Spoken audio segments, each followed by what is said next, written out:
The 5 women in the field will also be joined by a pace setter, not uncommon in these types of races. Rebecca Ochan, who comes here with a big job, pace the world record holder. Ochan, the Big East champion in the 400 for Georgetown this year, and she is expected to go out in 2:05, 2:06. That's a solid time. Fastest mile ever run on U.S. soil is 4 minutes and 20 seconds. That's well within the wheelhouse of Faith Kipyegon as they step to the line for the mile. And from the outside, Ochan will come into the pace-setting position. Actually staying out in lane 2, trying to get out and ahead of Tsegay. But Tsegay being pretty aggressive here in the early going, getting away from the world record holder, Kipyegon. And literally running past the pacer. I mean, Tsegay is on a mission. I'm not sure the pacer's going to be able to keep pace.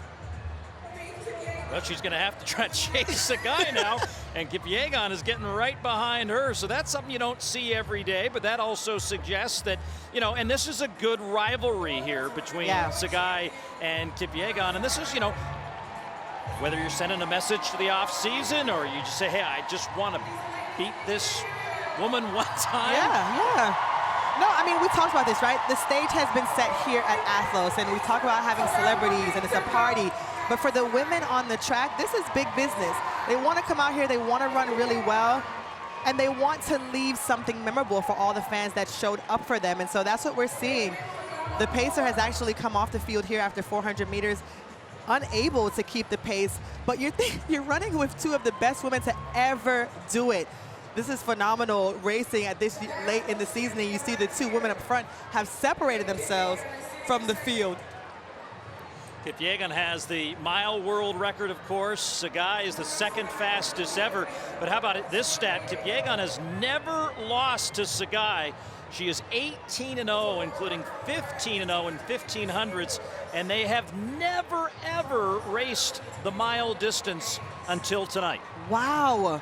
I wouldn't have thought that was possible, but I also would have thought that Tsegay may have gotten Faith in 1 or 2 races, but the fact that she is unbeaten just goes to show, you know, why we all just admire all that she's accomplished on the track.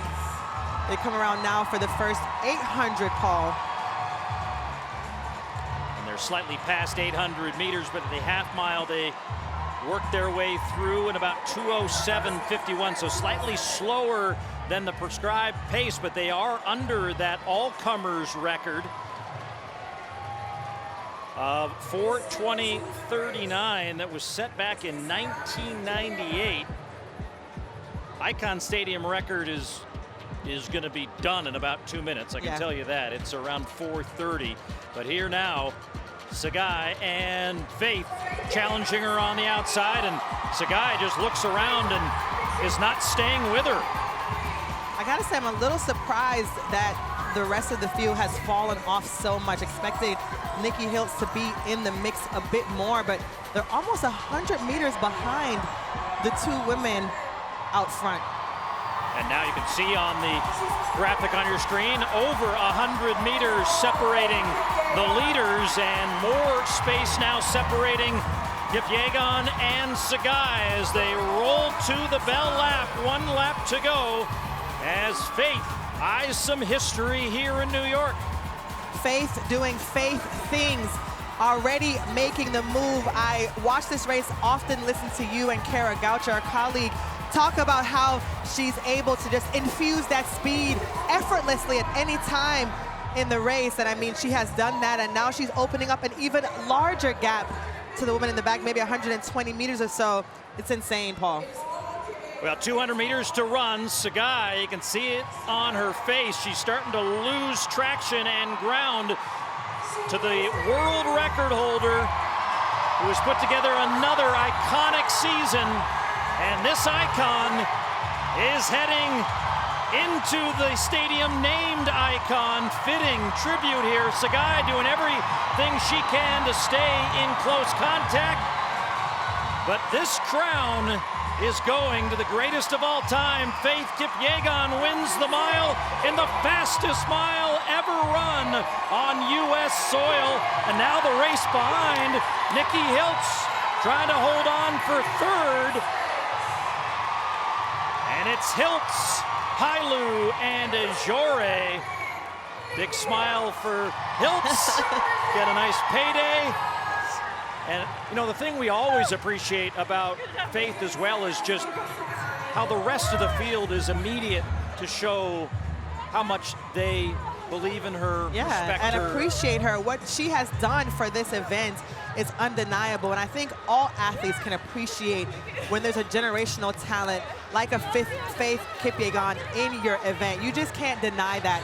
And so you see so much love, and she pours it right back into them. Whenever she's finished competing, she always turns around and hugs every single athlete that has competed against her. And so it's just really great. And I also wanted to just mention and just acknowledge that level of consistent greatness that you mentioned. To be able to go up against one of the other best women to ever do it and to be undefeated, you don't see that in these types of events. And so Faith is really just one of a kind and a true gem in our sport. Let's give credit where credit's due. That gutsy effort in the early going by Tsegay kind of kept that pace going. Yeah. That pace setter wasn't going to be able to stick with that pace. And Tsegay also under the previous all-comers record in the United States, running sub 4:20. But Faith, she's got a lot of that tape hung up somewhere. I'm telling you, as she should. Another magical year for the 31-year-old from Kenya, who adds an Athlos title in 2025 in record-setting fashion.